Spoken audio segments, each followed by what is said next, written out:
Hey, LeMoyne. Yeah, LeMoyne. Call into the show. Can we play your song?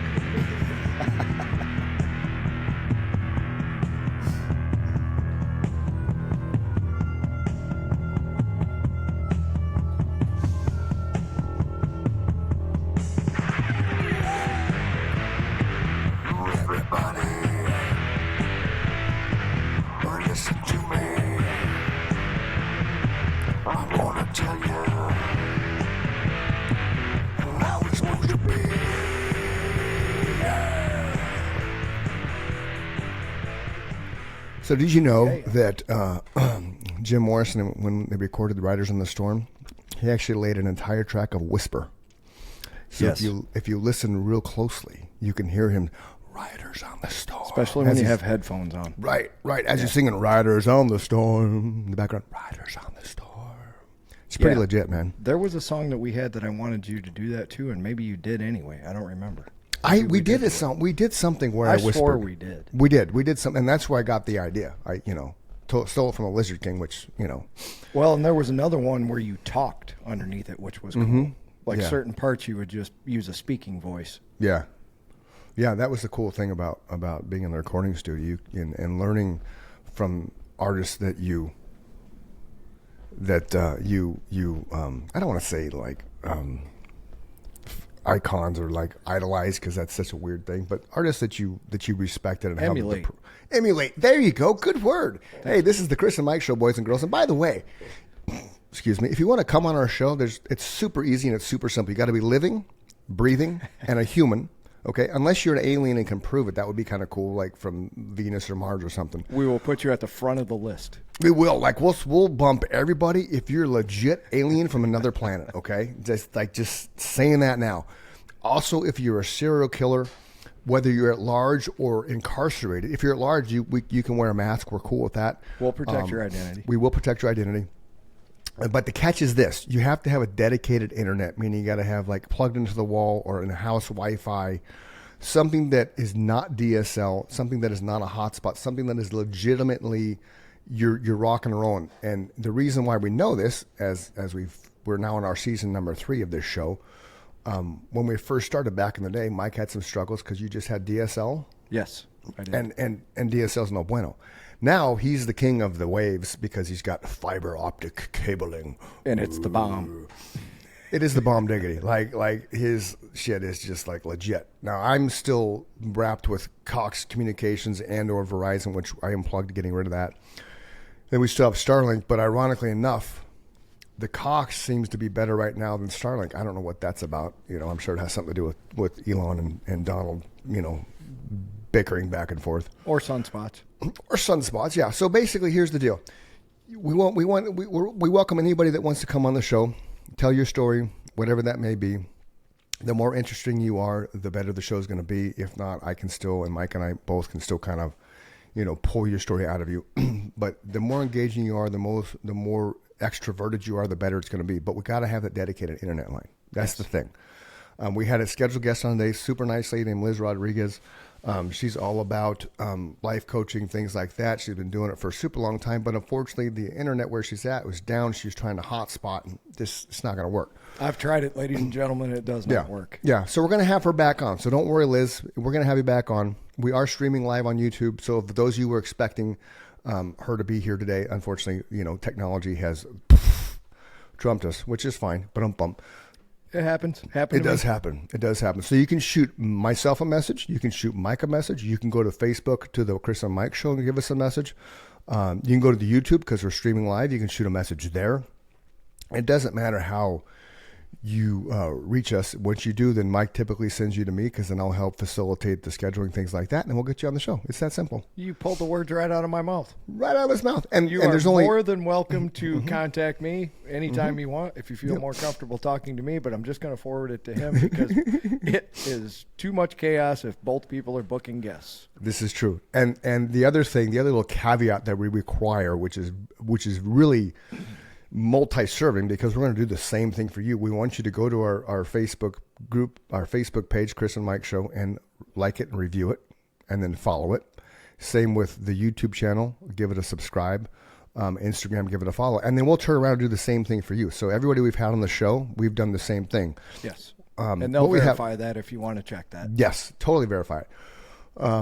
So what would be cool, since unfortunately Liz's technology didn't work today, we have some really cool shows coming up, which will end up being after this one. So it'd be weird to talk about what's coming up because how we record ahead of time. But I just thought of that. I was like, those are sitting on my computer. I'm acting like they're already out there and everybody's heard them. But I know.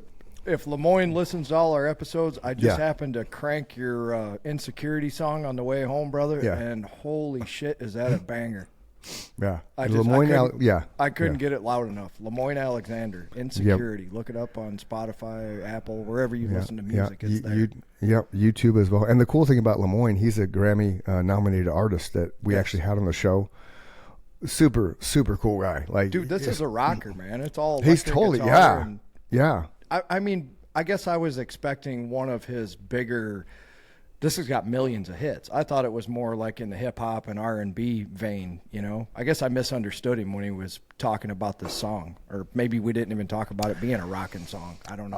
I knew that he was, based on our conversation, I knew his launching pad was rap, producing and behind the scenes stuff. Yes. But then when he told the tale about how he went down to his home studio and recorded every single part of Cheap Trick's I Want You to Want Me. And Killer Queen. Right. And then, and Boys and Girls, he worked with Queen on a song called Killer Queen, which is in Bohemian Rhapsody. But it was pulled off the movie, but it's still on the soundtrack. Yes. Right. And so has received millions of downloads, and he received, a couple awards for it. And he got $600. Yeah. That is, because you will have heard that show by the time this one airs. That was one of the most intriguing things we talked about, where 20 years ago you have 2 million sales, 2 million song sales, 2 million singles, whatever you want to call it. You making $1 million. Yes. This last year you dropped 2 million song downloads, 2 million downloads, plays, whatever. You get $600. So I guess he said multiple million downloads. So. Right. Multiple million downloads, you got $600. So Snoop Dogg had 1 billion and got 34,000. Right. So those of you that think Lars was an ass, because I thought Lars was an ass when he was doing we all all that. did in the beginning because we didn't understand it. He was ahead of us. He was big time. Nikki, and in fact, I even shared that concept with Nikki, and that was, it's like I really truly understand now why artists have to charge so much when they do their live shows, because you got to pay per the venue. Well, unless like Billie Eilish, right? I don't know how she self-wrote, self-produced, self-distributed. I think she was on her own label when she dropped all that stuff. So that dollar that LeMoyne talked about, remember that, Mike? Yes. 75 cents goes back to the label. 25 cents is left over, and that goes to the artist, the promotions, the distribution. And he said the producer gets the majority of that. Right. Right, so a band doesn't leave much for the artist. And if a band has 5 members, I'm pretty sure that's where you're going. Now we have to split that last penny. You get that ways. nickel. Yeah. You get the nickel. The bandmates get a penny each. So like a band like Alter Bridge, they're splitting 5 cents among 4 of them. You know, it's a like, band no, like Metallica. Don't do away with the penny, or I'll never get paid again. Right. Right. So Metallica, same concept. That's why. And before somebody wants to come on and debate me about Lars, and they're welcome to do that. Absolutely. We'll have a good time. Mm-hmm. Trust me. I don't get angry. I have my opinion on, especially on Lars. Is he the greatest drummer in the world? Absolutely not. Is he the only drummer that could have made Metallica? 100%. Yeah. Because he's also the businessman, right? Right. And they'll all admit if it wasn't for him, they wouldn't be where they're at, because he was the one that kept the books, talked to the booking agents, talked to the, promoters, all the stuff that nobody wants to do, he took on his shoulders. And that's why Metallica they're a $1 billion selling band, right? They're all 100 millionaires. Chris seems to have lost his headphones, ladies and gentlemen, so we'll just keep talking about Metallica. I think we're back in action. Dude, I was listening. My headphones are being wacky. So I saw that. I was like, whoa! I could hear you, then I couldn't hear you. I could still hear you, because of technology. So I know you're talking about Lars and Metallica and the business side of things, and that's definitely my argument to anybody that says that somebody else could have done a better job, right? Mm-hmm. And there's enough YouTube clips out there of like Dave Lombardo playing with them. And does it sound right? Yes. Does it sound like Metallica? No. Mm-mm. No, that's kind of like why Led Zeppelin can't be Led Zeppelin without Bonham. 100%. Wow. And to me, you should see Nikki right now. Like what? That's holy shit. I'll be back in about a half an hour. I got to carry the show, ladies and gentlemen. She's got. We picked up paddleboarding, right? It's like our new little thing. She loves it, so she got a new little outfit to go out on the lake, and you approve? I can't stand up right now. It just stopped him dead in his tracks. I understand. There's nothing better than a beautiful woman, man. There's nothing better than a beautiful woman. Nothing in this world, especially when it's your wife. It's tied with an electric guitar because I can't always have the beautiful woman, right? So I had to. Right. Exactly. So.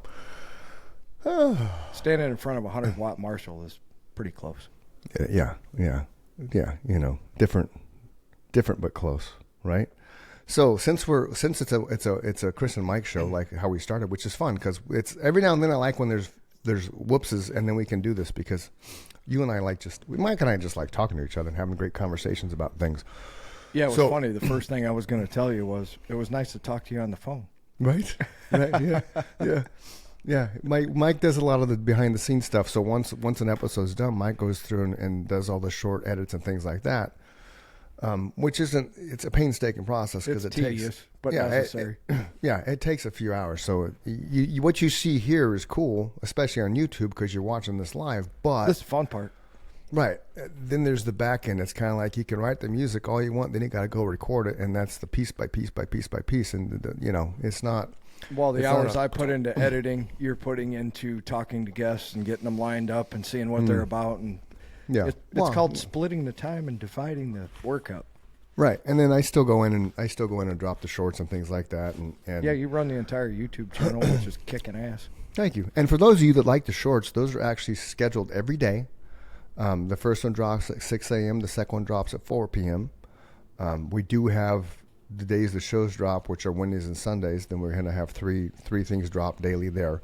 So there's always something going on our YouTube channel. So that's why it's super important to subscribe because you'll get notified every time something comes up. And the shorts are random, which is kind of cool. They're from guests from the past, guests from the future, and they all they're a minute or less knowledge drops, like and fun stuff too. Some of it's silly, some of it's really interesting and intriguing. A lot of the health stuff we've done with Nate Palmer, the $1 Million Body, and Peter Ho. I saw those are really doing well, man. That's awesome. You know why? Because I think the world is so health conscious right now, and especially with whoever it is in the Trump administration that's banning all their artificial colors and shit. Which is great. Right? And then the epiphany I had with Ritz crackers. I liked your short. I watched your short on Ritz crackers. Thank you very much. I had people chime in and send me messages after, like, I'm stopping. You're love killing Ritz me, crackers, Smalls. but man, yeah, I don't know how I could put another one in my mouth knowing what's in there. What's mind-boggling to me is why do you need all that shit? Right, because when they first made Ritz crackers, it had to be simple, right? It just had to be the flour and the salt and whatever. Well, let me tell you one thing right now. Okay. I had the best dinner. I haven't had pork chops in a long time. My pork chop dinner last night consisted of a butterfly pork chop, which was amazing because I know where it came from. We're lucky around here that the grocery store that I go to pulls meat from like within 50 miles of here, right? Oh, so it's like legit fresh. Yeah. Right so on. That pig's not that old, right? Nice. Beautiful butterfly pork chop. The only thing I did is salt, pepper it, and I put some barbecue sauce on it, and I was like, man, this is amazing. That's it? No sides? Broccoli and baked potato. Okay, see, yeah, good job. And see, a whole food I learned on this show. I never really knew what a whole food was. They told me that a potato's okay because it's just a potato. Right, because I never really understood what a whole food was, as stupid as that sounds. So when Nate and Peter were on that day, I told like, what?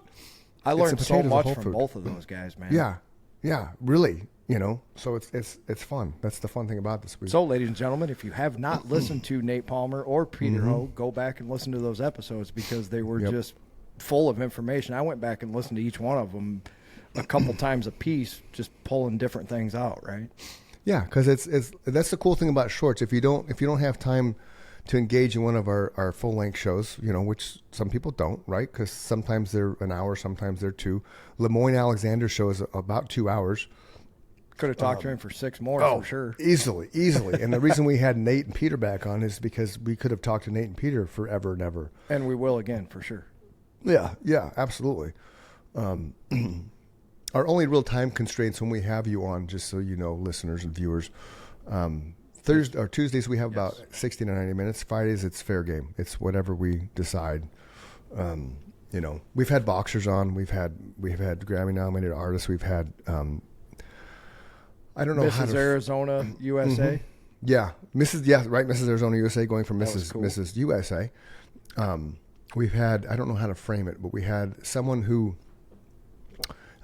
Jimmy Cross. I don't know how to frame him. One of my favorite shows for sure. Yeah. Oh yeah. And if you didn't listen to our Jeremy Cross episode, you should go back and listen to it, especially if you or someone you know is struggling with addiction. So Jeremy messaged us back, and he's heard the same thing multiple times, that we were a great platform for him. Oh, nice. Those people listen to all his podcasts that he's right. on. Yeah. He gave us a really nice compliment in that he's heard this was the best show, as far as the interaction. And so thank you very much for the people who listen to that. That's awesome. Yes, and thank you, Jeremy, for the compliment. Absolutely. So Jeremy's show has got a lot of buzz. So go listen to that. Then you'll find out about his book. You'll find out about his story. It's a very interesting story from somebody who had a legit, normal, happy, everyday life, and then just tragically went down into the gutter, like literally. As far as you can go. Yeah. I thought I went far. I learned I was wrong. Yeah. But then he climbed back out of it. And he's an amazing human being. Yes. He's a shining example of how recovery works. If once you get to the point in your life and you need that, the recovery kind of, I don't know, chimes in, or, the bell rings or whatever. I don't know what the fuck I'm trying to say. But kind of like Mike. That all makes sense. Yeah, kind of like Mike LaRose, right? I mean, how many people smoked pot when they were 6 and still lived to tell the tale? He beat me there too, yeah. Right. So, and then we had Cheyenne on, who was kidnapped 3 different times. We've had Kelly Myers of a show coming up that you're going to hear once before this one airs. It's a musician who's ahead of his time, kind of like how Lars was as far as Napster, ahead of his time from the coaching facet. By about 25 years. Yeah. So we don't just have, Bob from next door coming on the show. We love Bob. Bob can come on the show all he wants, right? Yeah. We had an Iraqi war veteran who... that show did really well, too. Yeah. His whole gig was finding IEDs in Iraq. And then his story is really, really cool as far as how he was able to stop drinking and the path he took to do that. And Mike and him had a great conversation about magic mushrooms, as they like to call it. I like Don. He's my people. Yeah, Don's a good guy, man. So if you want to be on the show, just drop us a message. We'll get you on. And then, there you go. You can have a conversation with us. And we share all your shorts that we come up with, so you have them. You can use them on your own. You can put them on all your social media channels. We're continuously growing this thing organically. We're getting close to 100,000 views since March, where we were like 50 in March. We were at right around 38 at the end of February. Okay, so there you go. So yeah, so we just went a short from 38,000 to 90,000 in about 3 months. Yeah, it's all Mike, man. It's because he carries the show. I'm just here for window fodder. I'm window dressing. I'm still the behind the scenes guy. That's cool. I'm the Robin Quivers to his Howard Stern. That's just how it rolls. So I think it's funny, man. There's days where I notice that one of us is off and the other's not. So it balances out for sure. It does, and that's the dynamic of having 2 people on a show. Because again, when you just do it by yourself, you don't have that exchange. You don't have the organic conversations. And like the Real Estate Guy podcast, Moment with the Real Estate Guy. Those are great too, by the way. Oh, thank you. But they're quick. They're like, Yeah. 2 minutes or so, but it's insightful information in a short amount of time to help you understand the home buying or home selling process, depending on what I'm talking about. So those drop every Tuesday afternoon on my channel, which, if you want to find that, just go to YouTube and at Chris Dunham. Simple. Check it out. Subscribe. Check it out. Be informed. There's What else legitimately only one guy that I will listen to, and that's Bill Burr, that does it by himself. Oh, agreed. Because That he can. man is amazing. Yeah. He But can he's got- argue with yeah. himself, dude. Right. I think you have that potential. You probably, even I if could you argue don't with- know yeah, it, yeah. you could have that kind of banner. I'm not that guy, right? I could argue with myself. It would be pretty engaging. I've done videos, marketing videos, where I'm talking to myself. I believe it. Oh, yeah, Like I've I seen have- him.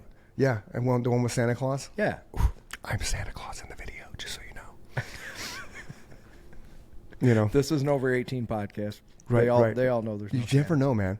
And then I had one where when I was in council, we wrote this song called Plastic Icon, I remember that too. right, which was all about the plasticity of the music industry, basically, and how The fake pop people. yeah, exactly, Yeah. the beautiful people. right. So what I would do on stage, they'd put on my Playboy. It was a Hugh Hefner costume for Halloween, so it was his red smoking jacket, my fake hair, and sunglasses, and I was the plastic icon.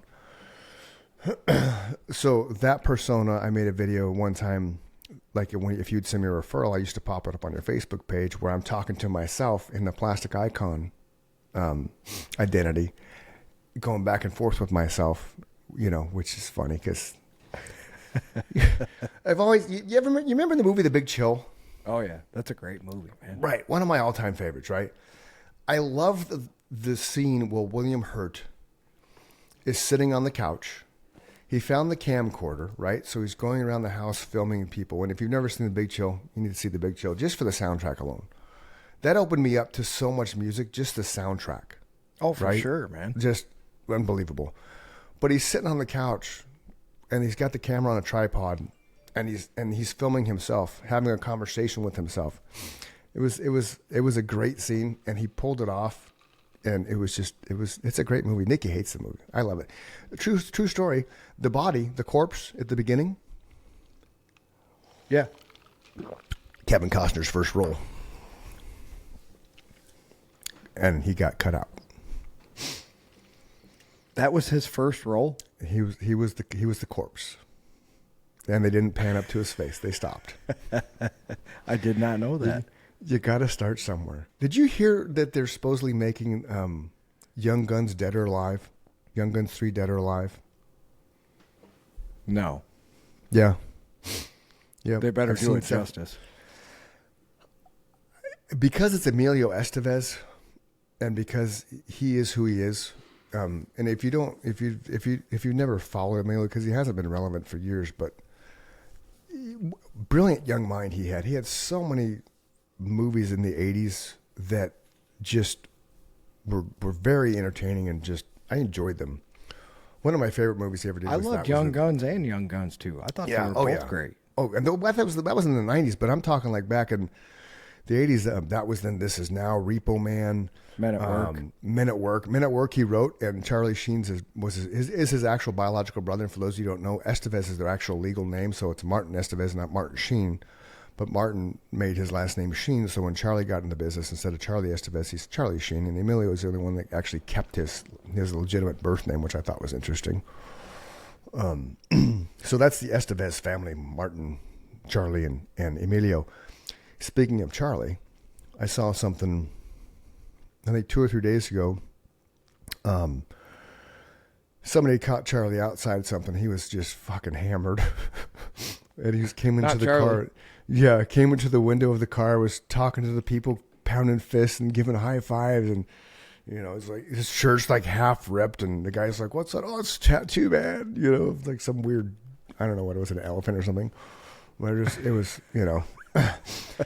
it was kind of funny because Charlie got destroyed with the whole Me Too thing, rightfully so, because he didn't behave himself. But what are you gonna do? He's also tied. Remember the Corey Feldman right? Yeah, Corey Feldman claims that Charlie Sheen raped Corey Haim on set in one of the movies they were doing. I do remember that. Yeah.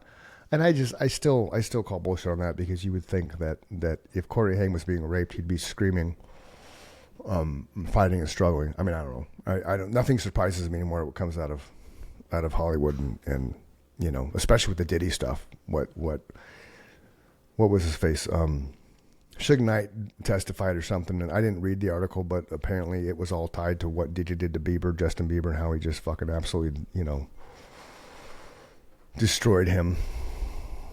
You know, all the things he did to him, and Bieber's claiming, you know, parents could give a shit because they wanted the money, which is sad. Yeah, that's it. If people don't know that story, that is a sad story. It really is. Mm-hmm. Yeah. Mm-hmm. And that's the problem, I think, with a lot of the young stars and whatnot, that it's the parents that want them to be famous. The kids don't have a say. They're just, you know, they're too impressionable and not old enough to make those decisions, and they're just kind of, okay, Mom and Dad, I want to be in a movie. Yay, you know. And Mama Kay's worried she's interrupting the podcast. That's what's going on here, ladies and gentlemen. She was going to bring me some food, so if I seem distracted, I'm not. I'm listening to Chris, but we'll give Mama Kay a shout-out for making some amazing spaghetti, and I will be having that tomorrow. I had leftover pork chops for tonight. So. Right. Did you know spaghetti's not a whole food? No, but it is delicious when Mama Kay makes it. So, yeah. Is it the sauce? As long as she's walking the planet, I'm going to eat her spaghetti. Well, that's fine. Is it the sauce? I don't know. Or does she make the noodles from scratch? Does she make the noodles from scratch? No. Okay. We'll have to ask her when we have her then on it's got to the be podcast. it's got to be the sauce. Then we got to have Mama Kay on. Just tell her to come over. It's it's made with love. Oh, that'll take some coaxing. I think we could get Steele on here. He'll come. Yeah, we need to get Steele on. We got to get him to tell his paranormal stories. He's got some great ones. Cool. Well, that's another thing. I was going to say Bigfoot, but yeah, for sure. If there's paranormal people out there and you have stories, we'll listen to them for sure. Ghost stories, absolutely. Yeah, he has multiple. He's had not a Bigfoot sighting, but a brush with. Okay. And definitely ghosts, UFO. And this is a guy who has no reason. I mean, he's a common sense, no nonsense. You know, he's not somebody that's looking for attention. He's the antithesis of looking for attention. Yeah, and just so you know, Steele's Mike's dad. That's his nickname. Yes. Yeah, self-imposed. Yeah. He had to come up with an email address, and it got shortened to that. That's how that happened. Really? Yeah. We won't give out his email address on the podcast, but I'll tell you later. Well, his phone number is 867-5309, and just use the 309 prefix. So 309-867-5309 if you want to give Steele a call. Tell him we said hi. He'll be happy to talk to you. I should give people his actual phone number because he would educate the world, and the world would be a better place. Well, you know. So that wasn't his real number I just gave? Of course it was. Damn it.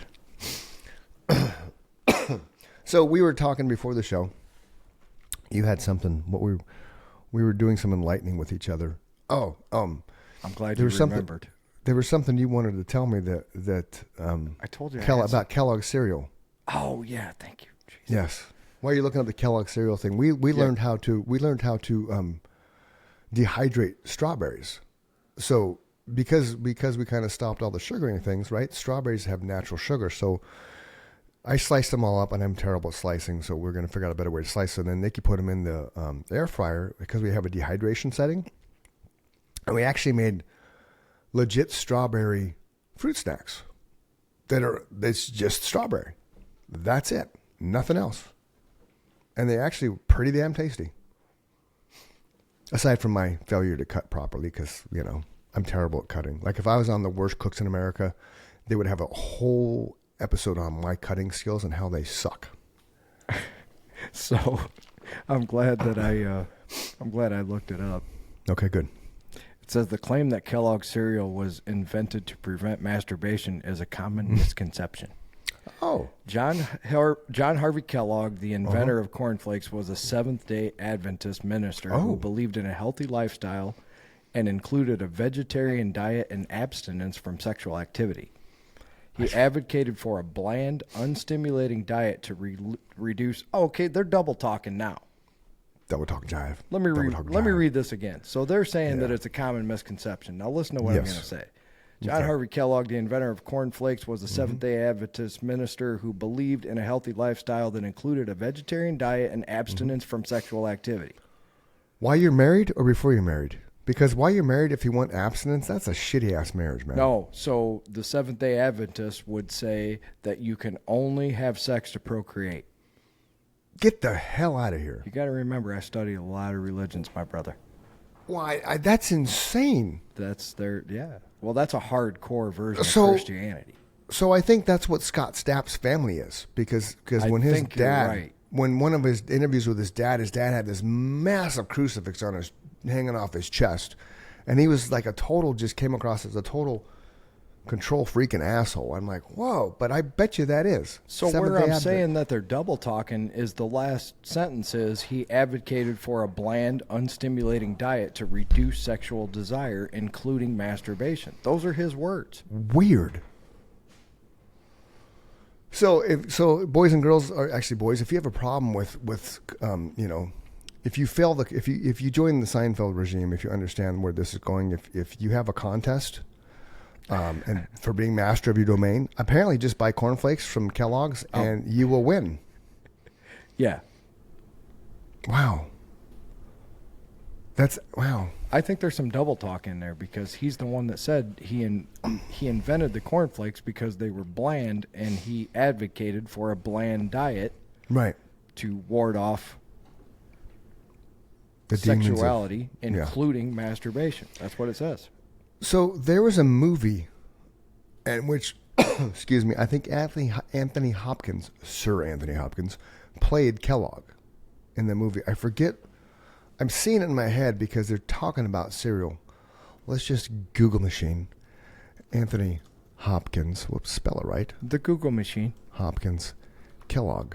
There it is, Kellogg movie. It came up right away. It plays Kellogg, yes. The Road to Wellville. There you go. The Road to Wellville. Never saw it. Okay. It's a good movie. The Road to Wellville.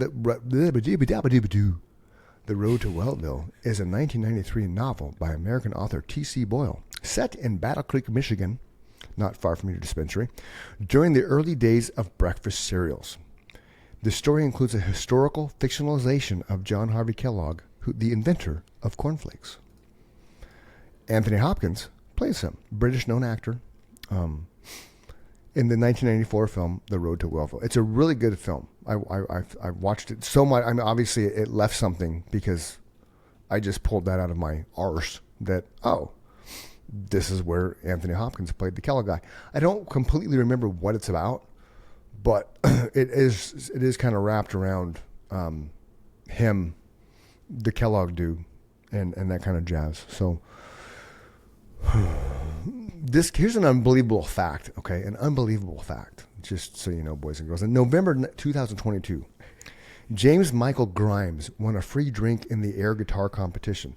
Now, I have posted before air guitar competition. That was a legit thing on ESPN The Ocho, where these guys were actually, if you go down the path of my Instagram, you'll see a story where I actually, Nikki and I, where were we? We were on a cruise, and the late night TV came on, and legit, it was air guitar competition. Kid you not. I think you told me this, and I was in disbelief. Right. Yeah. So in November of 2022, James Michael Grimes won a free drink in an air guitar competition, which became his last memory before waking up overboard in the Gulf of Mexico with no ship in sight. He then treaded water for 18 hours and was stung by 2 swarms of jellyfish over his arms and legs before eventually being rescued.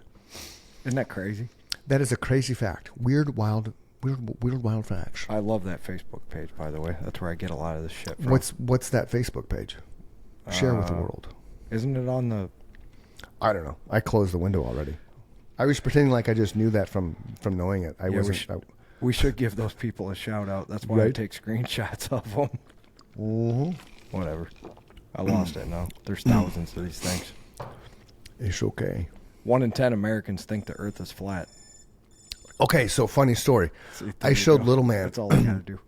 I showed Little Man there's a picture, right, of the ice wall. There's this massive ice wall, which would be the North Pole, Antarctica, right? But the way the picture came across was you saw this ice wall, and then all the ocean was dark black, and then you had the land on the other side of it. Little man legit said, "Oh, that's why the Earth is flat, Pop." I'm like, no. So then I Googled the Earth, and I reminded him it was round because he's into planets and stuff. But the one I just sent you is for you only. Okay. There's too much shit on there, but the one I'm sending you right now. Okay. Read that one, because I thought that was very interesting. So here you go. So a study shows less age-related cognitive decline in cannabis users. So a newly published study from the National Library of Medicine. It's not just a stoner talking. Right. It's the National Center for Biotechnology Information. And a new study was published just found that men who used cannabis experienced less age-related cognitive decline than those who did not. 5,162 men were studied for an average of 24 years, and neither frequency of use nor age initiation were significantly associated with a greater decline. So it does not burn your brain cells like they tried to tell you on afternoon television. And, everywhere. There's so much, and a lot of that I think is still pharmacy. Pharmaceutical companies don't want marijuana to become something that people go to as a source of remedying their anxiety and depression. Here's how I'll prove it to you. In your great state of Arizona, they tried to make recreational marijuana the first time, if you'll remember right, in 2016. Okay. The same company that makes fentanyl spent $500,000 on advertising against making. Yes. Yeah. I'm just proving your point. Oh yeah, There's I remember them. That prove that. I remember Arizona trying to pass that, and it failed the first couple times it was on the ballot. Just you know who else funds those? No, big alcohol. So Budweiser, Coors, which doesn't make sense because I mean the for those of you that have smoked cigarettes and drink beer, there's a hand-to-hand thing. Like I can remember, years and years ago when I was still drinking, and we'd go out and it was one of those things. Like you have a couple beers, you want a cigarette, and I wasn't a big smoker, but it's just one of those things. Hey, I got one of those, because it elevates it somehow, right? It's just it's kind of like the yin and yang of it, Yeah, well, nicotine stimulates your brain for sure. That's also a scientific fact. It's not good for you in mass quantities, but in little short dose. Like in your case, if you hit a cigarette before you went on stage, which you did a lot, it started your synapses firing like 10 times faster, 100 times faster, right? Yeah. That was more just to calm I mean, I wasn't nervous, and it was anxious energy. And that was one of those things just like... Yeah, I used to describe it as an adrenaline dump. So, like, if anybody's ever been super scared, super quick, that's what it feels like. Only it lasts a lot longer than that, Yeah. Your legs start shaking. That's one thing we didn't ask LeMoyne about his experience with like when I talked to Michael Bruce on Good News Arizona, we touched on him playing live, and like he stood in front of Michael Bruce, who for those of you who don't know, is one of the founding members of the Alice Cooper Group. Great guitar player. Great guitar, and super nice human too. I watched that episode. Yeah, that was an excellent interview. Yeah, thank you. And the amount of people that he played in front of was astonishing. And I forget the number, but it was an insane number. Oh, probably over 100,000 for sure. Yeah, I want to say like 230 some odd thousand. Alice played some big festivals in Europe. Yeah. And so that was one thing I didn't think about till after the fact with LeMoyne. Like, I wonder what's his biggest thing as far as being in front of. But that may have been a moot point because most of his career has been behind a producer and songwriter, and beat maker, and So and I would like to talk to him again and just kind of dive deeper into the connections that he's made. Like especially we didn't really go down the path of working with Queen, right? And the ins and outs of that, and how was meeting Brian May, and you know what I mean, because Brian May's got to be just an amazing human to talk to. He's an astrophysicist. I know, that's why he'd be amazing to talk to. It's like, dude, you went from this to that. Like, I mean, I follow him on Instagram, and he is so mellow, man. He's just like, I could see that. He's just like kind of you would imagine. He's very soft spoken and very humble.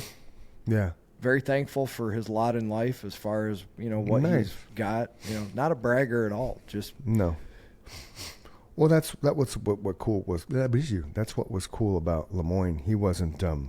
No, he was very humble as well. Yeah, very, very humble. I told you the one thing, if you don't pick up on it when that episode drops, ladies and gentlemen, he was very honest about, Mm-hmm. you know, if I wrote a song that ended up on Bohemian Rhapsody soundtrack, I'd just go ahead and make it act like it was in the movie, you know? Right, but he was clear to point out, He you said know, it got cut cut from the movie, but it's still Yeah. on the soundtrack, which got downloaded millions of times. Uh-huh. And his version of Killer Queen is very good. I checked that out too, because you can get that online as well if everybody Right, wants to go listen to that. Okay, so I found Brian May. Brian May Formal, is that what it is, Sir Brian May? Yeah, it's got to be 3.9 million followers. That's him. Is that the legit one? Yeah. So, yeah, right on. He dropped some really cool stuff. Yeah, no, that's good, man. I like that kind of stuff. And if you can happen to book him on the podcast, that would be great. I'll try. Let me send him a message right now. Reach out. I am. This is Chris from the Chris There and you Mike go. Show. There it is. Here we go. Good afternoon, Sir Brian.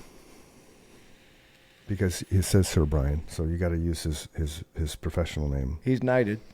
Yes, that's what you got. I should I tell him I have a 1 square foot of land in Scotland? Of course. Okay. Of course. Reaching out to you because we would love to have you on the guest on the Chris and Mike Show. That's where Dave lives, on that 1 square foot. A world-renowned podcast that is all about human interest stories. Such as your own. We would love to dive deep into your aeronautical physicist. Is that what he is? He's an astrophysicist. We'd love to dive deep into dive deep into your love of astrophysicism. Is that a word? Physicism? I don't know. Astrophysics. We'll just say astrophysics. Sounded good. And anything else you would like to discuss, perhaps what you've done with your life since obtaining that degree. We heard you play a little guitar. Please reach out at your earliest convenience. We would love to establish a time to connect with you. From what our friend LeMoyne Alexander says, you are a super nice human, and we'd love to verify that. Talk soon. I thought you were Chris. going to drop my name. I did. Chris is in there. Mike's in there. Oh. No, I Yeah, just meant I'd led with you. in LeMoyne's place, you know. Oh, I could do that. I was just being funny. With you. Okay, from one of our friends, LeMoyne Alexander, says you are a super nice human. Here we go, right here. This is the power of editing. As does Mike Michaels, I have been following founding you for member quite a of while. Nemesis. That might There be you go. one of those messages that's just crazy enough to get answered. That's how I got Kevin Guy on the Good News Arizona show, man. I kept poking at him. I kept dropping messages and shit. For those you don't know, Kevin Guy is the head coach and general manager of the Arizona Rattlers, Arizona's most successful sporting franchise with 7 world champions. Yep. And just was so you there for one of understand, right? The Suns have 0. The Cardinals have 0 because Larry Fitzgerald failed to take a knee at the 3-yard line. The Mercury, which you can't really count, I think they have 4 or 5, but they're girls. Not that there's anything wrong with that. Don't light us up. But if you're a WNBA player and you'd like to defend your sport, reach out. We'll have you on. Especially if you're Caitlin Clark. Right. She seems to be kind of popular. She's very popular. Let's see. I also do not watch the WNBA, so that's I how don't popular either. she is. I've heard, and I don't know if this is true or not. So viewers listening, watching, if you're a fan, a subscriber, a season ticket holder of WNBA, I've heard that part of the enjoyment of watching the games is watching the athletes fall. Like they're not like men where they run back and forth nonstop and don't ever fall over just for the hell of it. I've heard that some of the the women, not college, the athletes in WNBA, they just will randomly fall. They'll just randomly fall when they're running. And apparently some people think that's the main draw of watching them play live is to see how many times the athletes will just stumble and fall. Okay, one thing I will tell you, and I wish I could give this person credit because that just triggered a memory. Speaking of shorts, Nice. Chris said how powerful shorts are because we Yes. all have a busy schedule, right? Mm-hmm. I watched a short on the Caitlin Clark effect, and it said, you don't think that the WNBA sucked before Caitlin Clark? Let me show you. And it was 30 seconds or a minute of up and down the court, and nobody made a basket. It was brick, brick, brick, brick, brick, brick, brick. Caitlin Clark comes, and all of a sudden they're playing more like the men. They're running plays. Really? Yes. Huh. It's a completely different game. It's an effect just like Michael Jordan was to the NBA, right? It's that next level of female athleticism, right? Okay, so here's a question. Would the WNBA then be more entertaining now than the NBA? Because we all know the NBA is about not driving to the lane anymore. If you get flopping.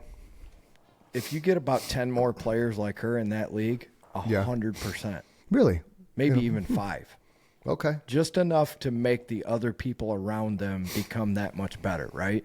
Yeah. Just like I always fascinate people when I say I like to be the weakest link in the band, right? How am I going to get better if I'm the best person in my own band, right? Right. I need people that are like, hey, man, why don't you try this here or that there? Or, I'm looking for forward thinkers, not people who are looking for me to direct them, right? That's the effect she's had on women's basketball is you guys got to, or you ladies have to step up your game. That's interesting. Same thing Ronda Rousey did for the mixed martial arts, right, in the UFC. Yeah. Yeah, because really I don't remember anybody female-wise before her that put females on the map for that in that sport. There was Cyborg, but she was so steroided out at that time that she looked like a dude and nobody paid attention to her. She probably could have kicked a lot of men's asses. Right. I think that's what I'm saying. I don't even recognize that name. Like nobody Ronda remembers Rousey. anybody before. They might remember Gina Carano. I think she was before Ronda a little bit, but Ronda Rousey became the face of women's MMA, right? Caitlin Clark became the face of the WNBA. Okay. Michael Jordan became the face of the NBA in my generation and your generation. Right, and he's still talked about to this day, and he forever will be. Yeah, he's the GOAT for sure. That's the funny thing about the GOAT talk, right? And people. Somebody who says, if I wanted to have better stats, I would have tried harder. I was trying to win championships, right? Mm-hmm. Yeah. So we were trying to play as a team, is what he's saying. Yeah. Right. And in playing as a team, he still put the numbers up that he did. Just staggering. I saw a thing the other day that LeBron was at the free throw line. He hits the ball. He hits the and that's it. He wins the game, and he missed. He just like Jordan. If you never, everybody's probably heard the story. I don't think it was a playoff game. I think it was just a regular season game. But he was, he looked at somebody that was on the line, the box and the free throw, and he's bouncing. He looks over the guys. He closes his eyes. Check it out. You could probably argue 100 other people with me, not you in particular, but the people who are listening who are going to scream at me, but what about? I don't think I've ever witnessed somebody who wanted that pressure at the end of a game more than Michael Jordan, other than maybe Tom Brady. Agreed. Yeah. I think Eli, because Eli excelled in. But he just didn't have the pressure. Longevity of. No, I'm talking about people who did it, 6 times, 7 times. I know there's not a lot of them, but let's say more than 3 times. Yeah. Okay. Somebody that's that great. I can't think of anybody who just soaked that. Like, give me the ball right now. I know there's 1 second left. I'm going to be the one to shoot it. Right. Yeah. From a baseball standpoint, you'd had pitchers that give me the ball. Sure. Maddox and Johnson and Schilling, Roger Clemens before steroids. That whole thing between Kurt Schilling and Randy Johnson when the Arizona Diamondbacks won the World Series that year, that determination to go out there on 2 days rest or a day's rest, that was proving you were a man. Well, right? and see, back in the day, right? Win. But back when baseball was baseball, right? You didn't have 7 days rest. You would pitch. You would throw 150 pitches and then pitch the next day. Well, modern day is like 4 or 5, but you're right. It was usually I think a 3-day rotation or something. Something small. Yeah.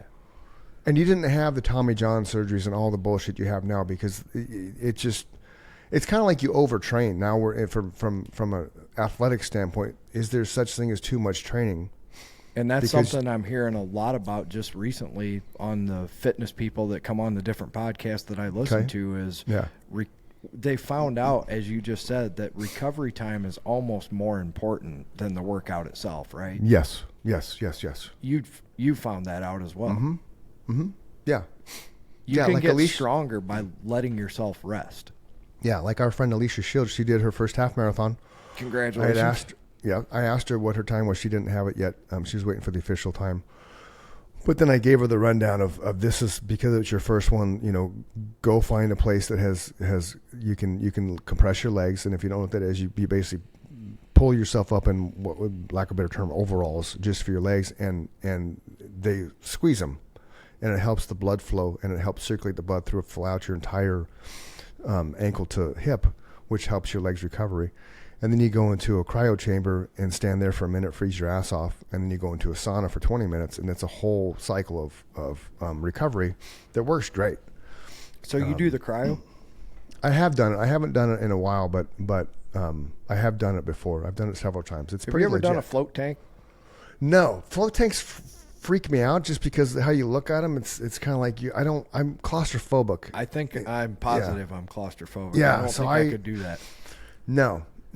I think the idea of it's cool because it's supposed to pull, impurities out of your body and shit while you're floating. But the other caveat with the big thing is it separates you from the earth. It's the only time that you're weightless on earth. Yeah. Because you're laying in that 1,000 pounds of salt or whatever, right? Yeah. So you're actually, you're not submerged. You're kind of half in and half out. Yeah. You're floating. Right. So you don't feel the weight of your body anymore, which allows your mind to expand. And that's the way it was described to me hundreds of times on these different shows. I don't think I could do it unless it was like an open one, right? Mm-hmm. Where you're not closing it. Like I put some black goggles on or something, and I know I'm not closed in there. Yeah, and my other thing with it too is do they change the salt every time? In the ones that you go to, the salt kills there's no bacteria is going to live in that salt. That's why they call it the Dead Sea, my friend. Oh. Nothing can live there. So yeah, but you're still laying on somebody else's salt. They do have regulations. All those places that you would go to in a big city are regulated by the health department. So if they care about their business, you're not laying in anybody's filth. Well, that's kind of like dirty dining, though, right? You don't get caught until they come inspect your restaurant. So you're for a week or two leading up to the inspection. Yeah, but just like if we were shitty podcast hosts, how many more guests would we have if we didn't have this a is good true. You know what I'm saying? Reputation is everything. I agree with what you're saying. Yeah. You don't have to agree. You can be like, fuck off, Chris. That's wrong. No. That's wrong, man. There is nobody that's more, I'm not like Howie Mandel, germ freak, but you know me. I like things clean and organized. Oh, me too. Yeah. Nothing could live in that salt, man. Jake had, speaking of clean. 1,000 pounds of salt. Yeah, well, speaking of clean and organized, Jake sent us a picture the other day that I won't share because I don't know if I'm allowed to share it, but he's holding this grenade launcher. But what struck me... Don't share that. But what struck me, I told him that's a great Father's Day present. What struck me was the background. So in the background of it, it was shelving with, and I kid you not, everything was perfectly lined up. Like you want to talk about like OCD, they're all exactly, it just lined up perfectly. I and the tags that, were I can't even imagine.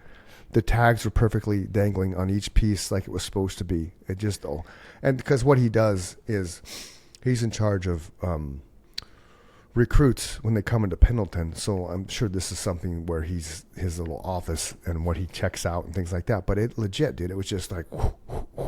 I had somebody that was our age come in here one time and say, "This is like sleeping with the enemy."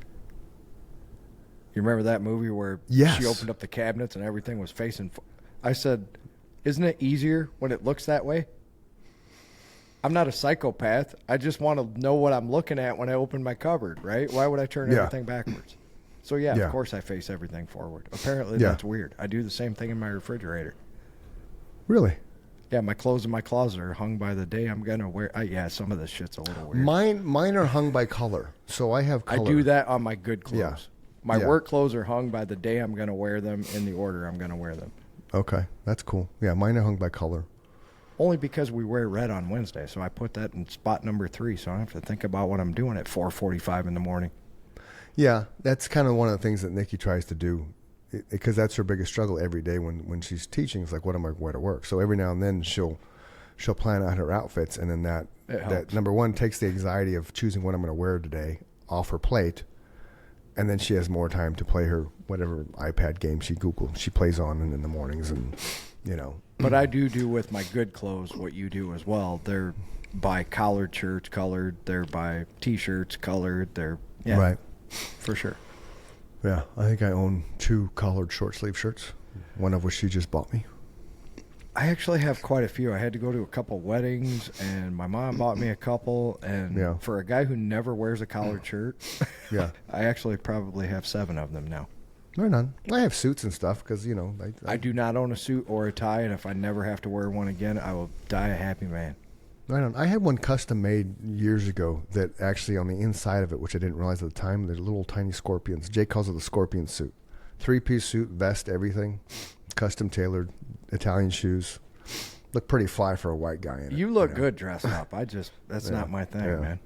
Yeah. And I'm sure, you know, now Mama Kay's screaming at the podcast. You look great when you're dressed up. All parents got to say that, man. I just feel so do you feel comfortable that way? It depends on the scenario. So yes, if I'm not ever. Yeah, like if I'm like back in the day when $1 million houses were not a dime a dozen in the valley. You know, when the average sales price was 324,000, and I'd have randomly somebody looking to we'll look at $1 million homes, which there's probably 10. Right. Then yeah, I would be comfortable in the suit because I was putting my best foot forward because I knew this person was spending the amount of money they were spending. So the confidence you have depends on why you're doing it, right? So if I'm going to a wedding, yeah, you know, it's cool. I won't wear the custom one, just a casual one, right? Because you just got to blend in and be comfortable. I don't like the restriction that the jackets have on you. Yeah, you maybe know, I don't know. That's not comfortable.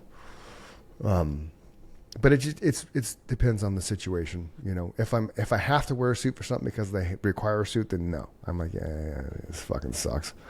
But if I'm wearing it because I want to, look like James Bond and Nikki's dressing up, to look like her sexy ass, then yeah, I'll bust out a suit. I wore a suit for Skylar's wedding. Well, of course, it's your daughter. I mean, yeah, but it was in our backyard, man. I could have worn jeans and boots. Yeah, well, that's not your style. And that's what I'm saying. That's where you and I are different. You would expect, I don't know. You know me better than everybody else does, and that's just not me, right? I always tell people Hugh Hefner had the world figured out, right? He was surrounded by beautiful women in his pajamas. Yeah. With all the money in the world. Yeah.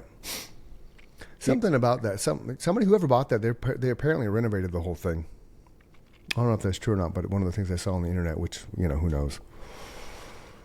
It's probably true because I'm pretty sure it was up for sale the last season of $1 Million Listing Los Angeles. It hadn't moved yet, but if you've seen something recently, I'm sure that's true. Yeah, it was just a random thing. I saw something too about Michael Jackson's Neverland. That was bought and completely revamped. All that kind of jazz. Put up McMansions. Yeah. That's what they called them back in the day. So I think it was you that sent me the thing. There's more dispensaries in the country now than there is McDonald's. Ladies and gentlemen, public service announcement. There are currently more pot dispensaries in the United States than there are McDonald's. We now resume our regularly scheduled program. And the funny thing about that is McDonald's is so bad for you.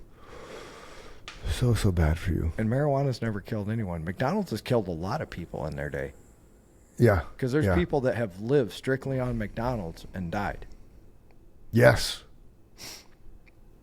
Because there's no nutritional value. No, and then that one guy, there was that tastes good. I forget his name, but he was a documentarian that he did a movie called Super Size Me. What a revealing! I remember that. What a revealing movie that was, because if you've never seen it, was that early 2000s maybe? Some had to be, but he started with his baseline of all his health, right? Like here's the stuff, here's his blood pressure. Here's his heart rate. Here's all his blood levels. Like, so he had legitimately, this is his starting point. And then he went through the entire thing of eating McDonald's for X amount of time. And that was it. Like nothing else, just McDonald's every single day. I want to say for 6 months or something. And the dude put on weight. His health went just down the drain. His blood work went just wacky. Just mind-boggling what he was able to show the world by just having a McDonald's only diet. And it kind of similar to what Jared did, the pedophile asshole from Subway, right? Where he just ate subs every day, but he was also walking and whatnot too. So he wasn't just eating subs to lose the weight. He was doing some physical activity. Sure. I don't think the dude on Super Size Me, I'm gonna forget his name, but I don't think he exercised at all. I think it was just, this is what America's doing. Let's see who he was. Super Size Me. Yeah, if I remember right, he was just a straight McDonald's diet. Yeah, 2004. See, early 2000. I remember this movie. Morgan Spurlock. That's right, Morgan Spurlock. Okay, because it changed my opinion of McDonald's instantly. Right. So, and he died. Holy shit! That's what changed my opinion. Spurlock died Thursday in New York from complications of cancer, according to a statement issued Friday by his family. It's a sad day. I said goodbye to our brother Morgan. Craig, who worked with him on several projects, said in the statement, Morgan gave so much through art, ideas, and generosity. And he died May 23rd, 2024. So just over a year ago. How old was he, does it say? I'm going to find out. Now I'm curious. Well, come on, Morgan. Oh, that's because I just did his movie. That's why it's doing that. Okay, let me click on his face now. Okay. November 7th. Wow, he was our age. He was born in 70. Wow. So he's 54.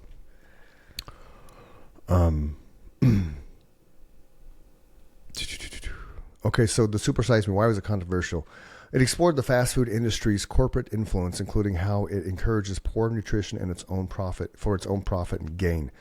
The film prompted widespread debate about public eating habits and has since come under scrutiny for the accuracy of its science and truthfulness of Spurlock's on-camera claims. And I don't get that, because he did. In the movie, he legit, he doctor's care. Like, he started out,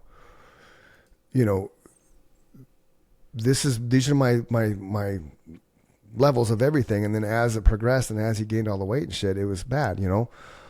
He believed his body, this is a quote from him, he believed his body never fully recovered, though he lost the weight thanks to a special diet concocted by his then girlfriend, the vegan chef Alex Jamieson.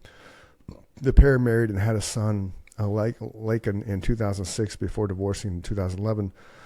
So he did lose the weight, but he says that he never actually got over it. And in March of 2004, 6 weeks after the debut of Super Size Me, McDonald's announced a plan to phase out the Super Size Me option, citing it needs to simplify the menu and to offer healthier food choices, which I don't think they ever did. They did not, but they did do away with the Super Size Me. Right, but did they really, though? Because I saw something, and I've been meaning to try this. So I saw a reel somebody did at Starbucks. Okay. Right, you have 3 levels of Starbucks. I don't know what they are, but it's Grande, Venti, or there's 3 cups. Yeah, okay? You just mentioned 2 of them. I don't know what the third one is. Right, so there's 3 cups. So somebody bought all 3 of those, right, and dumped the coffee out of 2 of them, and then had the coffee in 1 cup and poured it in the second cup, and then poured it in the third cup. So you saw the different levels of coffee. It was the same amount of coffee. They did that with McDonald's French fries too. Oh yeah, it's they the same put amount. The small and the medium, and the medium, right. But I call bullshit. I've had a small fry and I've had a large fry, and I've not had enough small fries, and I've had too many large fries. So fuck them motherfuckers. Sorry, ladies and gentlemen. No, but I think it's different with liquid though, and I want to try it. I just don't want to waste the money. But it would be interesting. Do you see what I'm saying though? I do. I know you eat a healthy lifestyle, but you and I have both eaten our fair share of McDonald's, especially back in the band days when we were poor and couldn't afford anything else, right? Taco Bell and fucking McDonald's. Yep. Filiberto's. Yep. Well, Shout out Filiberto's. So it's funny you should say that, because Nikki and I, the last 2 Tuesdays, because we were doing dance lessons to learn different type of country dancing, and it's done. It's 8:30 at night, which is weird. 8:30 to 9:30. Not a time you want to start making dinner.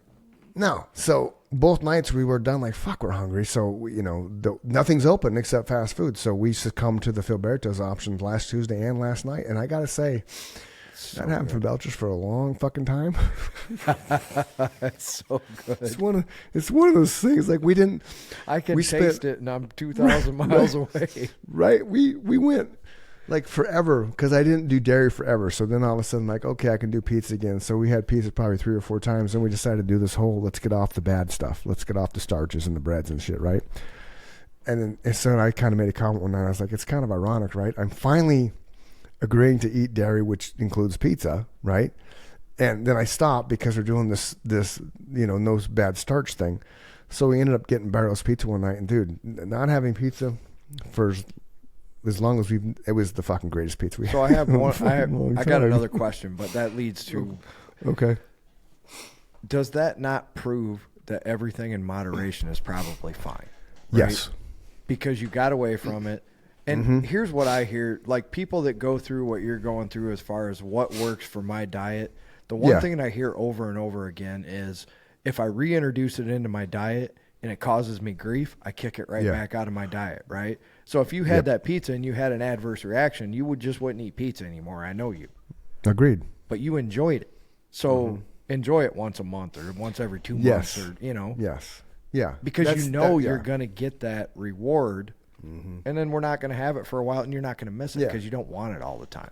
Right. But that was the problem. That was the problem having Filberto's because then it's just because I'm glad you said that. So when you and I were in the band, and that was the only thing we could afford, you got the biggest burrito. It was like the size of your head for $2. How much are they now? I don't know because my staple at Filberto's has always been 2 shredded beef tacos with sour cream. I didn't do sour cream anymore. But 2 shredded beef tacos so with how sour much cream was your bill? and a large quesadilla. Well, what we did last night was. I'm just curious how many. I know. It was $28 for 3 shredded beef tacos, a cheese quesadilla, and then just a flour tortilla for Nikki. So she had 1 taco and a flour tortilla. They haven't raised their prices that much. $28 in comparison. Yeah. Yeah, we used to get a burrito the size of your head for $2. Yeah. Yeah. It was amazing. So, but it's the nice thing about that is because normally when we would do something like we've been doing, right, then you'd come home, we would have bread, we would have sandwich meat, processed sandwich meat, right? Sure. So we would just make a sandwich, or we would just, do whatever. Hello. I got to get new headphones. Oh, you can't hear me again, ladies and gentlemen. I can hear you. I can hear. I moved it. Right. And I'm not moving, which is weird. Like, why does it do that, man? Just stay still. Just order a pair of these. They'll be there in like 2 hours because you live 10 minutes from the Amazon warehouse, apparently. Dude, there's like 5 warehouses near me now as we drive around because they're popping up everywhere. I told you that was the craziest thing I had ever seen. I've been an Amazon Prime customer for going on 3 years now, and that was the first time it ever asked me, what time would you like it delivered, sir? Yeah. It's like, what time? Usually they're like, it'll be 2 days or less, I wonder if they'll do the drone thing where you like somebody posted yesterday on Facebook. They had somebody I know, so I know it wasn't bullshit. They Grubhubbed, and it was this red robot that actually brought the food to their door. So I just read a thing that they are also on the bandwagon of the humanoid robot delivery. So I told you about the assembly line in South Carolina. Amazon is supposed to have the first test humanoid droid delivery people, I don't know, within the next 3 to 5 years. Really? Yeah. It might have been sooner than that. I want to say it said 2026, but don't quote me on that. I don't think I saved that one. That's interesting, though. So not to say that they're not going to keep using the drones, but I think that's the direction they're going to go in, is just not pay anyone to do it, just have robots do it. Wow. That's a little insane. Oh, here's one that I think you would enjoy. Okay. For sure. Because this blew me away. This is 1 can of Coke. 1 can of Coke. Okay. Cocaine? Or Coca-Cola? No, 1 can of cocaine would be a lot of cocaine, bro. Okay. That would kill anyone.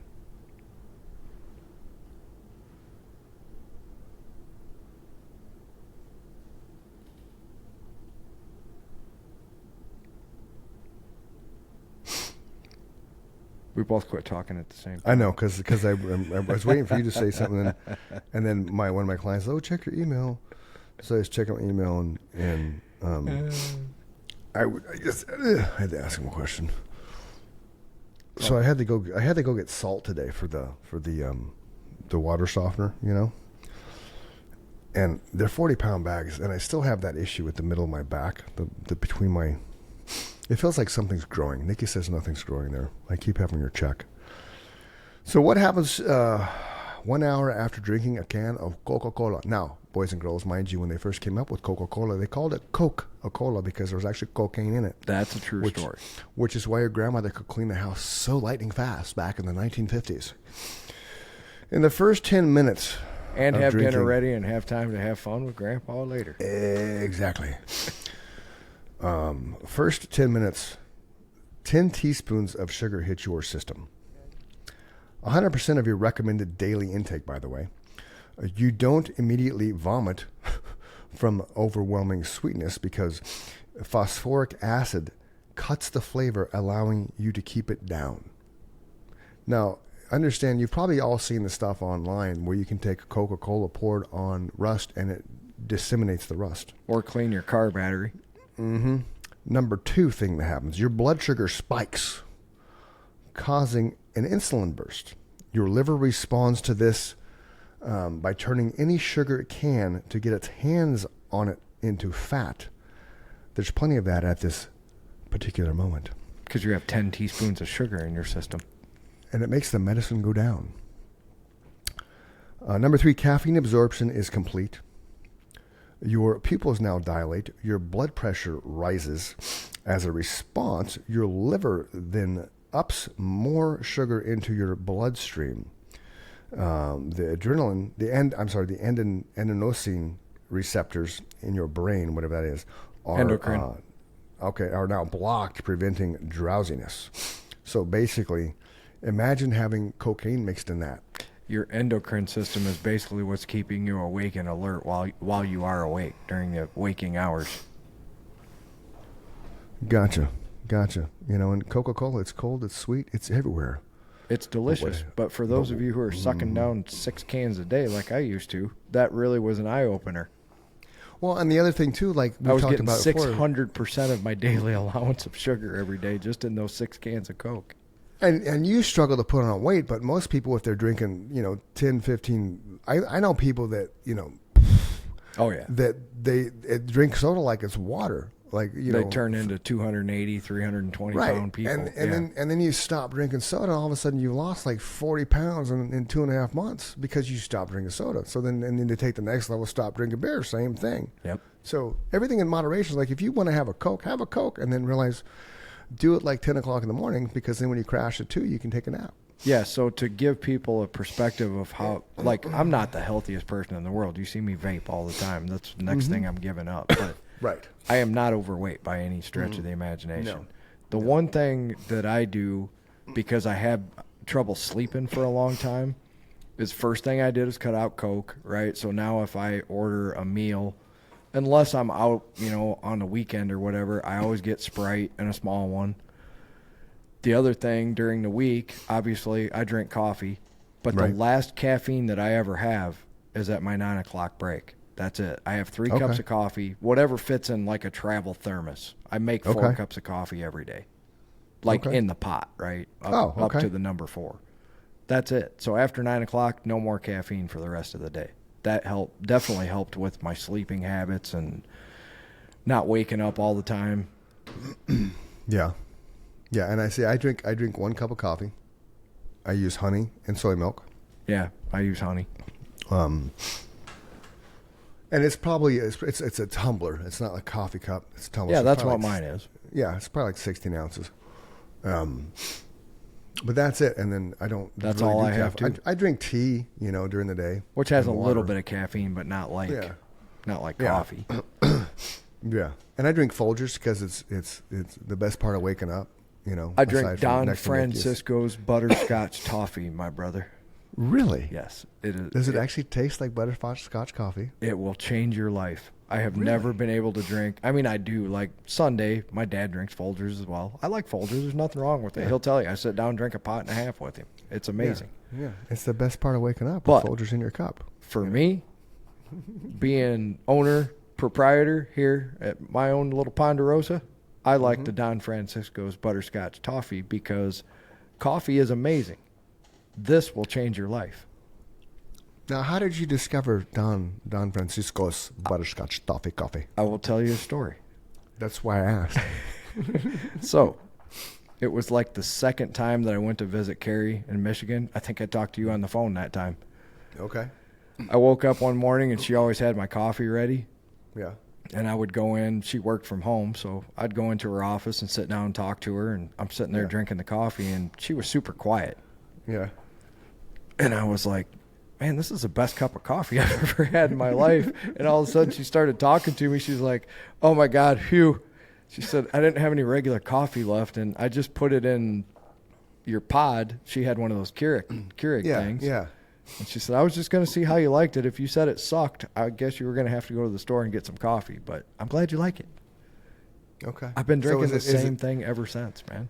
So is it in a Keurig, or do you actually brew it now? No, I buy it in a can, and the coffee is flavored. It's not a creamer or bullshit. Yeah. It's actually that flavored coffee. It's amazing. Okay, I'm gonna have to try that, man, because I don't. When we stopped the whole sugar thing, I stopped buying the because I would have flavor. I'd put soy milk, and then I'd add a splash or two of whatever. See, and I can't put milk in there, so right. Why he's soy milk? This helps, and I'm not. I don't know. No, that's good. I wasn't a huge fan of soy milk. Yeah. I tried it in my cereal, and it probably saved me because I probably would eat cereal if I like soy milk. You know. Well, there's all. Have you tried the almond milk and yeah, and it was all right too. It just I guess I've lived with cereal without cereal so much of my life. I used to eat it with a thing called Coffee Rich, which I do put a little bit of that in my coffee, but I'll put like I don't know, less than a quarter of a cup in that whole tumbler. Oh wow, okay. If you want to sit down and eat a bowl of cereal, this stuff's full of sugar, man. Ah, okay. So yeah. I put, the other creamer I've used is Planet Oat, which is pretty good. Okay, I might try that. Yeah. I do like oat. Yeah, and they have different varieties of it, like regular, and then they have vanilla. Then they'll have super velvet. It's like a creamy. It makes it a little more creamy, like a barista style. Now I will tell you, almond milk ice cream. Yeah. Oh, yeah. From Ben and Jerry's is the bomb. Yeah, I've had that. It's so good. Oh, I didn't realize Ben and Jerry's had it. It's so good, dude. Really? Yeah. In the grocery store aisle? Yeah. In the freezer section? They were the first. They were the first to make non-dairy that I saw. Now there's true. two companies out of Canada. I would like to give a shout out to Jeremy Cross's Canada for sending down some non-dairy stuff so I can enjoy like a pizza. There's a company called Daiya, Daiya. YA, yep. Their Daiya stuff cheese, is amazing. Uh-huh. And the other Been one through is all so that. delicious. So SO-delicious. And delicious, yep. Their Both stuff those. is I've had both amazing those. as well. Uh-huh. Love it. Yep, I've had both those. So shout out to both those companies if you want to. I didn't know they were Canadian, eh? Sponsor on the Chris and Mike Show. We'll gladly We'll just sit take here your money and talk talking, about you. You know, we'll talk about it. We'll eat it. We'll eat it, and we flavor test everything. Bring it on. Don't leave out the first part. We'll take your money and then we'll talk about you. Right, exactly, because that's what makes the world go round. That's the last free plug for my free Last ice free cream. plug. Not then again. Not then again. Never, never, never, never. Yeah, so put your Don Francisco's in the Don cart Francisco. in your Amazon, and they will send you 3 little cans, like the the little cans. Uh-huh. And if you don't like it, you can send me the other 2. Okay. But I'm certain it's going to change your life. Right on. I will give it a shot. Something I got an Amazon package. I don't know what I ordered, but it's pretty big. And here's the great thing. I'll tell you one last quick story.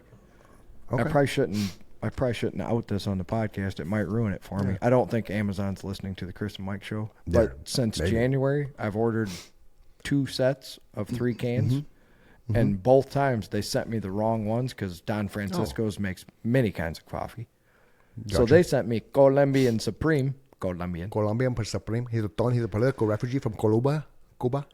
So I was all pissed off, and I go to work, and a good friend of mine said, go up to your account and go all the way to the right-hand side to customer service and tell them they sent you the wrong shit, and they'll tell you to keep it because it's considered a food item, and they will send you the new one. So I have been drinking coffee for free since January on Amazon, so thank you for picking the wrong one off the shelf, you stupid computer. Right? It's funny how that works. But that's it's kind of the cool thing with Amazon. You can return anything. Yeah, they went. I don't know if you were familiar with Amazon before. That was that way. They used to have horrible. You had to call somebody and tell them you wanted to return. They tried that route for a while. Oh, gotcha. They actually had customer service people. Then they said, "Fuck it, we'll just send you whatever you want. Just keep it." Well, yeah, because then the returns end up going on those pallets you can buy for $35, and you don't know what you're going to get. You know. The Amazon pallets, that's a big thing in Arizona anyway. Oh, it is? Yeah, I guess when you get up around Chicago or a bigger town. Yeah, it is here too.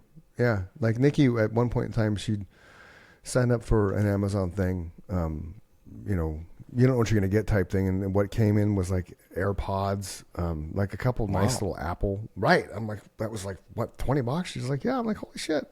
And Skylar before, like, hey, Amazon carts, you know, crates, pallets. Like, yeah, I'm not buying an Amazon pallet. I don't know what the hell's in it. Yeah. Well, it just sounded like a scam, right? Yeah. It totally sounded like a scam, but it's legit. It was.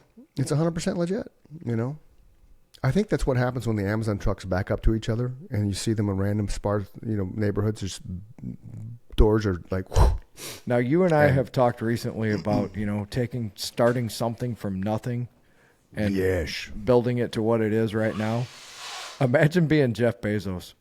From that famous picture of him sitting in his office behind the IKEA desk with the dot matrix Amazon.com sign behind him.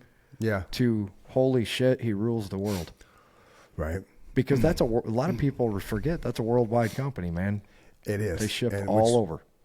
Which makes it even more comical that he tried to stage a flight into space and allowed the participants to open the door incorrectly, then stop and say, wait, it got to go out. And then a video leaked of him picking up the trash around his spacecraft before it actually was supposed to air. Some people are what I like to call, Mr. Chris Dunham, idea men. Yes. They're not good at the practice of. No. A lot of people don't know this, and this might be one of those Mike talking out his ass, but I'm almost positive Leo Fender did not know how to play guitar. I've heard that before. So I've heard that before. He made arguably one of the two most famous guitars in the entire world, and he was the first to do it, right? Gibson came the other along one being later. Les Paul, right? Yeah. Other ones being just Gibson in general. Right. But what made Gibson famous was the Starburst, right? That's the holy grail of Gibson. The Sunburst, yeah. Les Paul. I said Starburst. I'm sorry, I said Starburst. Les Paul, right? Yeah. So when people think of guitars, they think of the Fender Stratocaster, which Leo Fender made. First, 100%, probably in the late 40s, if I remember right. Okay. And then Gibson came along, a few years later, and Les Paul helped him design the famous, if everybody knows Slash, that's the guitar he plays all the time. So, there you go. Yeah, one of the most famous guitar makers in the world did not know how to play the instrument. I found that fascinating. That's crazy. Weird, wild stuff. So that's it. This is us. This is the Chris and Mike He's show. Pulling the plug. He's pulling the plug. I'm pulling the plug. He knows man. I'm hungry. So go find us on Instagram. Follow us. Find us on Facebook. Chris and Mike Show. Follow us. Subscribe. Drop a review. If you listen to the show, watch the show on YouTube, just drop a review because it helps us organically grow, which is what we're trying to do. We don't pump money in this. And it does work, ladies some and people gentlemen. do. So it does. I'm right there with him. Please drop a review, drop a comment, just tell everybody how much you like it because it puts us out there in front of people who we would have not had the chance to be in front of otherwise. LeMoyne being one of them. His agent contacted us. So you guys put us in a position where somebody that was high up enough, Grammy-nominated producer, sold millions of records in the rap world. The guy was legit. And thanks again to both of you for, her name was Laura, correct? Laura, yep. Laura and LeMoyne, I think. Thanks again. Yeah, and Laura's email was outstanding. One of the best emails we've gotten for the show because it showed us that she actually took an interest in our show. She put the time in. Yeah, because she referenced an episode in which we were talking music in the middle of the show. Right. And it wasn't something you could just fast forward to because you don't see what we're talking about. Right. I mean, it's in the description. It's in the show's description. The hashtags and keywords may make that relevant. Sometimes those are accurate. Sometimes they're vague. Right. But legit, for somebody to dive into our show. I was impressed. And what strikes me about that is how many episodes did she actually listen to until she got to something that was we don't know, to her world. Sure. And I kind of, originally when you sent me the email, I was like, well, this is just bullshit. There's no way, but then she responded and here we are, so yeah, if you want to be on the show, if you want to be in the show, like we said earlier, just be a human breathing, living. It'd be cool to have a zombie on if that's possible. I don't know how we'd communicate with a zombie. I don't think a zombie would be a very good podcast other than the fact that we could say we had a zombie. I don't think we're going to get a lot of interaction. Yeah. I don't know either. Well, we could do a short with a zombie. We could do a short with a zombie. Absolutely. Does Dave from Ireland know any zombies? I don't know. Maybe vampires. If you're a vampire or a werewolf, that would be cool. Come on. Sweet. Just everybody wants to come on the show. Just let us know. We'll talk to you. And, it's not hard to figure out why we were in a band together. We're into the same shit. Zombies, werewolves, serial killers. Mm-hmm. Yeah, all the things that make you warm and fuzzy at night. Country line dancing. Exactly. Just to prove we're enigmas. Yeah, exactly. YouTube channel too. Don't forget to subscribe, especially those watching, because you'll get all the alerts when we drop things. So, boys and girls, until next time, if you're having a bad day, don't not let the bad day win. Somebody loves you. Somebody will miss you. Don't leave that hole in somebody's heart and soul. Reach out, talk to somebody, seek some help. And tomorrow is always a better day. Amen, brother. Amen, brother. None but love, my friend. You have a wonderful rest of your evening, and go have some leftover pork chop and applesauce. I'm looking forward to it. Love you, my friend. But no applesauce. Love you too, brother. Peace. Peace. Quickly, we're gonna fly and disappear. Look the tablet, go insane. Feel the juice flow through your veins. On your journey.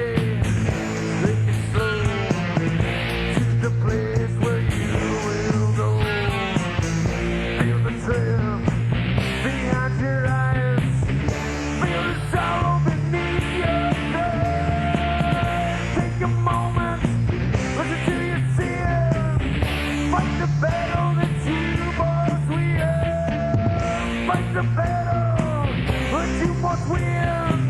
Who is it, baby? To your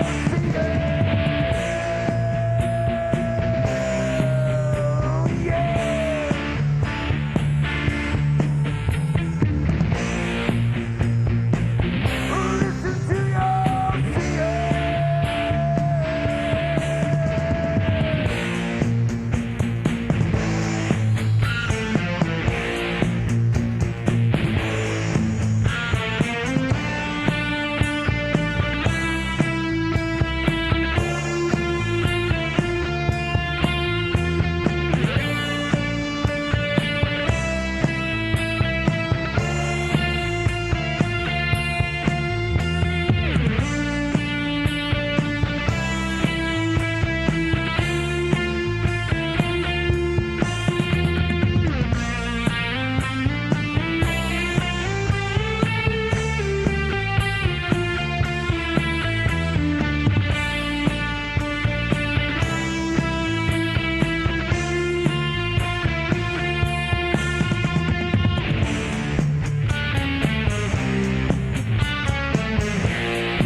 come on.